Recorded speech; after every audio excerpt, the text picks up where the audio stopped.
Hey, it's CANDIA RAQUEL, founder of Centro de Poder. Welcome to the Sensual Sessions, the place to be to sense your fire so you can share the flame. And today we have a very special guest. This is Elle Monk. She lives in a works, trains in a monastery, and she is the founder of Tantra community. Welcome, Elle. Good evening. Such a pleasure to have you here. And would you tell us a little bit about how you got started on your research and your interest and your work with Tantra? Well, the whole journey started actually as an artistic research, which was a research about hope. It was called Bureau d'Espoir, so the Bureau of Hope. And I was looking for ways to understand how we could produce and share hope and distribute hope and reproduce hope. And so as a kind of a special immaterial commodity, let's say. And so my research actually brought me on the path of Tantra, because a lot of people told me like they are actually body practices in which you can experience hope as an affect, as a transformative affect. And I started studying Tantra and it was like coming home. So my spiritual path opened there. And so I left somehow the PhD environment I was working in and started a monastery. So that's a kind of a contemporary form of monastery. And also I became a Tantra teacher. I find it very hard to use the word teacher, but okay, so we do share the practice of Tantra, which has a certain kind of tradition and which is kind of passed on over generations. And I follow the Kaula tradition, and the Kaula tradition is usually a women's tradition, or is led by a woman, and for all sexes and all genders, as a kind of embodiment of that energy of the Shakti energy, so the life energy, which means I do situate myself somewhere in the non-dual Tantra, which means the Tantra that doesn't make a judgment or a moral judgment on what is right and what is wrong, which is a classical Tantra form, which kind of blossomed in the 9th to 10th century in Kashmir, mainly. Kashmir. But I also take a lot of contemporary elements from what we call Neo Tantra, which actually is a form of sexual healing that started in the 1960s. And it was a total misunderstanding of classical Tantra, actually. And it's mixed with influences of Reichen therapy. It's mixed with, of course, the teachings of Osho and other people. And what was helpful about these forms, there's a really nice also practice of the 60s, Urban Tantra. It's a book also, Anne Sprinkle worked on it, if I remember well. And they use Tantra actually as a kind of a political tool for emancipation and for fighting for LGBTI plus rights. So it's already very interesting there what happens to Tantra. So that's just a little, so I work in between. So I think you need the discipline of the classical Tantra to actually achieve something, so that you're not stuck in bliss bunny land, like I call it, that you get addicted to the bliss of the Tantra. Yes. But I also see that this time needs special desperate measures to get us back into our bodies and our intimacy. And so I try to weave them together somehow. Yes. So it doesn't stay in the body and the bliss of the person, but that it ripples into the world, because in any way we are separate, we are all connected. I like a lot your view on Tantra. So tell us, what is Shadow Tantra? Well, Shadow Tantra, it's a bit a catchy phrase, because every form of Tantra is actually shadow work, in the sense that Tantra is very much, like I said, a non-dual tradition, or this kind of Tantra is. in which you embrace the things that scare you, that make you sad, that make you angry, that don't agree with you, because the practice of Tantra is to go into full acceptance and vitality of all that is. In that sense, it's not so different from, for example, Buddhist teachings on how to deal with emotion and how to deal with negative thoughts and opinions and all these things. So, but what you do in Tantra, and that's going a little step further, I think, is mixing up these negative emotions with pleasure, but also using them as doorways into liberation. So, for example, in a lot of traditions, you would say like, oh, you're not supposed to, you're a spiritual person, you're not supposed to get angry anymore, you're supposed to be beyond that, so leave that behind. In the Tantra, you will say, great, you're angry, great, now we have something to work with. So go into that anger, make it bigger, find it in your body. That's very important. Find the point of embodiment and work on it until it starts to transform. And it starts to transform because you give it more energy, not less. And so you kind of focus like you go into the black hole. And when you go into the black hole and you, in that moment, actually, through your body, you dismantle the idea you have of yourself as a nice person or someone that is that doesn't get angry or that is good to other people. So you dismantle your kind of cage of identity of ego, and through this dismantling, pleasure comes out, and then you come out the other way. So the anger is gone, but you didn't suppress it, you actually allowed it to blossom into vitality. Yes. And that is a practice that is quite interesting. And you can do the same with sadness or with other negative emotions. What a way of transparently and sincerely being in the world, starting from the experience, from the world that is your own experience, like moving out of the corrective and perfectiveness pretense of being on top of everything, like I am enlightened, I am full of love, and I don't get resented, I don't suffer, I don't feel anger, I am happy all the time, which maybe there's one person in the world that truly is like that, maybe the Dalai Lama, I don't know. But no, he's actually high level Tantra, for I have heard. But this, like, not hiding the rawness of your true experience under the rug, beneath the bed, inside the closet, but going right to the heart of it. And how well it takes courage, and also hard to go there, and it's a lot of scary. It's scary because it's like looking at you in the mirror, in your inner mirror, but beyond looking, it's feeling yourself.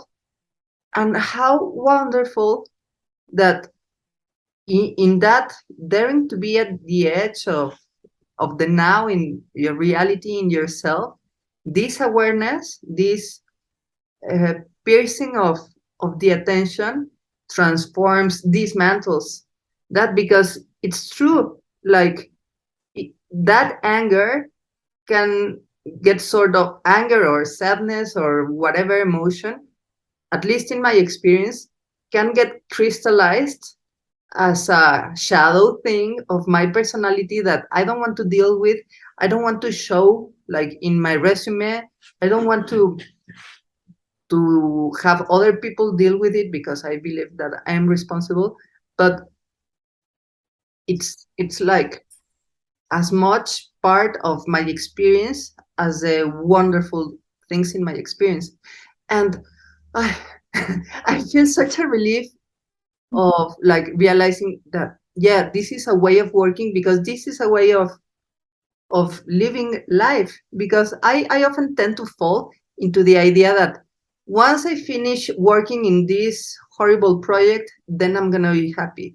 once I get consistent and disciplined with the exercise, I'm gonna feel okay. Once I drink water, it's gonna be right. Like a certain procrastination of bliss and pleasure, even though like I am pretty much aware of that. While if you're like, okay, like I am procrastinating on this, how do I feel about it? And therefore there's no need for hiding that in order to not be ashamed, because it's like one layer of emotion over another layer of emotion. So yeah, I'm liking this view on Shadow Tantra. And well, tell us, like, how can this make a difference in in every aspect of your life?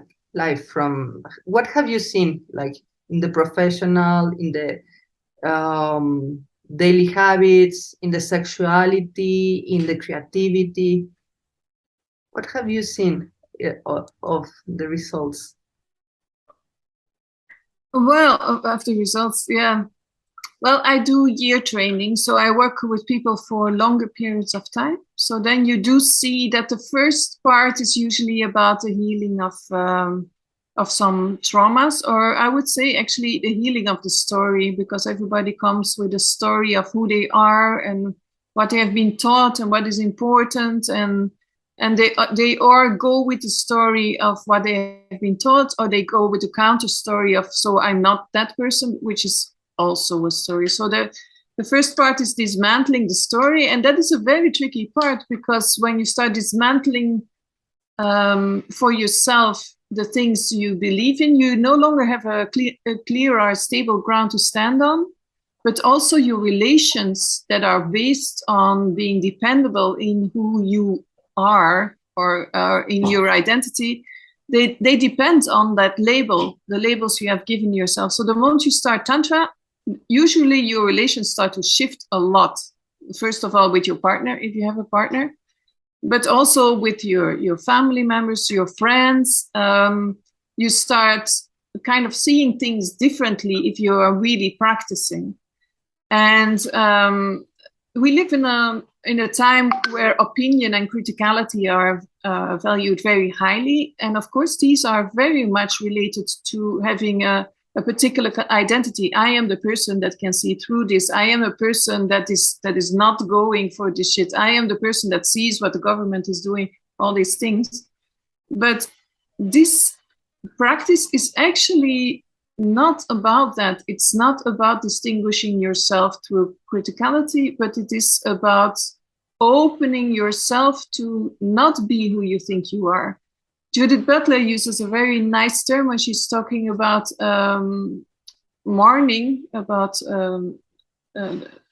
about the sorrow for someone who has gone, and she calls it's a petition to become undone. And I think that's a perfect description of what Tantra is. It's a petition. It's please allow me not to have to live in this prison that I have created for myself, or that people have created for me, or that my culture has created for me.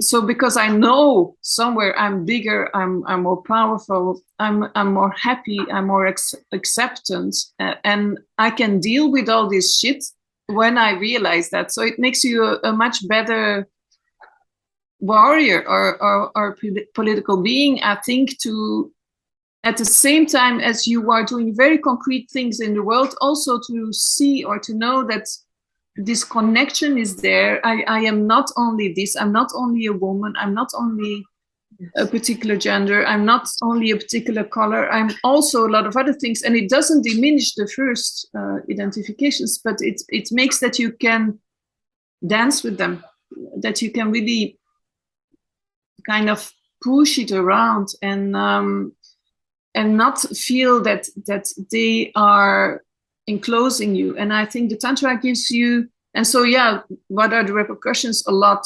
I think I stopped working when I did Tantra, although I lived in the arts and I was very happy. I was running an institute for artistic research. I was very happy. but actually I was not. I didn't even know that because it was so perfect. It was everything I ever wanted, and it was an environment that I loved. And through Tantra, I saw like, but this is actually not the whole person. No, this is not. So it's time for something else. And that's not necessarily what you have to do, because in the end, you could do Tantra wherever you are. You don't have to go to a special place. So you don't have to start a monastery. Tantra is very much a householder path. It's actually really, like you say, it's a practice that you do the whole day, every day, wherever you are, because you will always be confronted with a kernel of negativity or of judgment or of so you have always something to work with. But yeah, in my particular case, I chose to experiment with a monastic way of life, in the sense of a place where you are at the service of others and where you put your spiritual practice in the front, let's say, or first. But that I do it now for 5 years or 6 years, and the practice changes constantly. Yeah. Like it's also a question of not getting caught up by, I'm sure that it has to be like this to keep it open and to keep it flowing and to keep undone, looking to your techniques. Yeah, changing as you change, as life change, as the world changes. And yeah, this sense of being undone allows for an immense spaciousness to being able to behold the contradictions in life, the contradictions in oneself, the unresolved matters in our own history, even the unresolved matters of the world, and really living in this crepuscular, like rainbow-like between night and day, liminal changing that is life moment by moment. Because I have fallen into waiting to save the world in order to feel pleasure, and then if I feel pleasure because of whatever, breathing, that is so pleasurable, then I would lash myself with guilt. I shouldn't be like this happy being people die like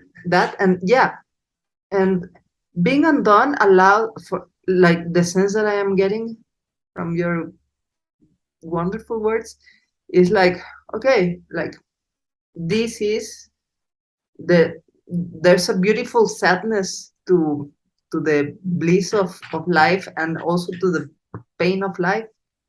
And yeah, this perspective also very funny, I think. Yeah, like it allows to go on in the world feeling with the heart all that is to be felt, not only striving for the market approved, Instagram wise good things and goals and accomplishment that you should be happy for. And if you don't feel happy, then whatever. So yeah, this is wonderful, Elle.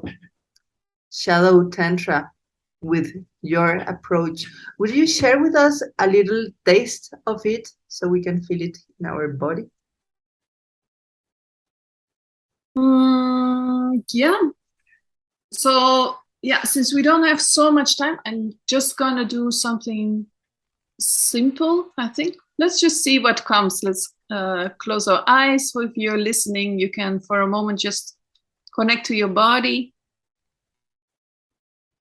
And it's important that you feel your body from the inside out, so that you don't look at your body, but that you feel your body from the inside out.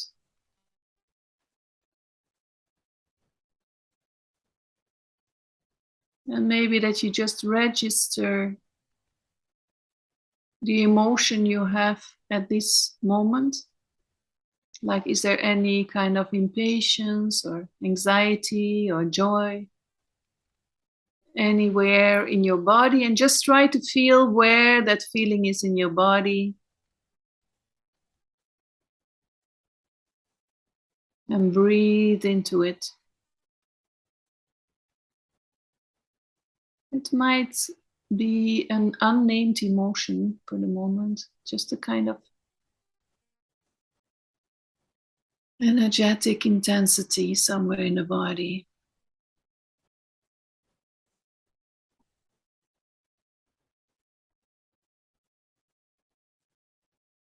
Now, when you breathe in, you send all the energy of your breath to that space and try to see what is there.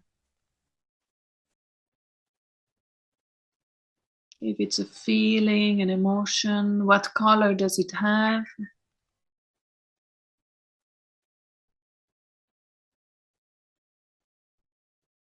What is its shape?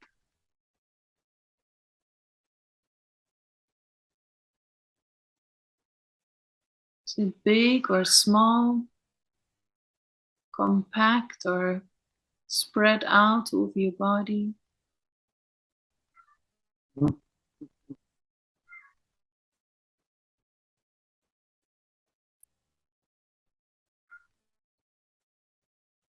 And now make a little bow with your hands and ask that feeling or that sensation to take shape as a little figure in your hands.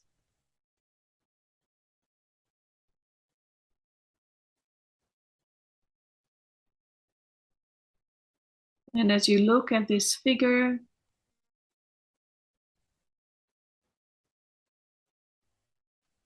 just ask it, what do you have to tell me? Look it in the eye and ask it, what do you have to tell me?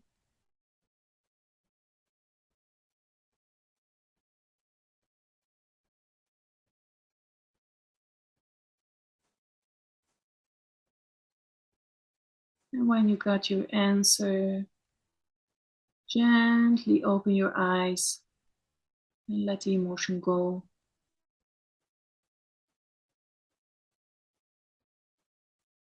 And feel for a moment in your body if there's a little bit of space that has opened up.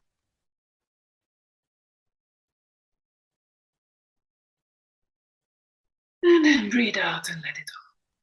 Just. Yes. A little. It's very small and simple.